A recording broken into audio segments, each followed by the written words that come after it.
Good morning, সবাই কেমন আছো? আশা করি সবাই খুব ভালো আছো।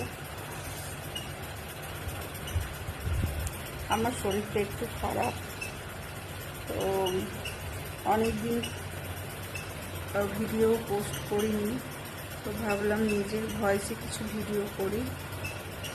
তো আজকে একটু সময়ও আছে, তার কারণ হচ্ছে আজকে আমি একটু তাড়াতাড়ি উঠে পড়েছি। মানে এখন বাজে তোমার 6:35। আমার রান্না, টিফিন, চা সব কিছুই হয়ে গেছে। তো হাতে অনেকটা সময় আছে, আমি তো 7টায় বেরোই, তার জন্য ভাবলাম একটা ছোট করে ভিডিও করাই যায়, তাই না? আর চেষ্টা করি, কিন্তু হয় না, অনেকটা সকালেই উঠি, এর থেকে তাড়াতাড়ি হয়ে ওঠে না গো। তো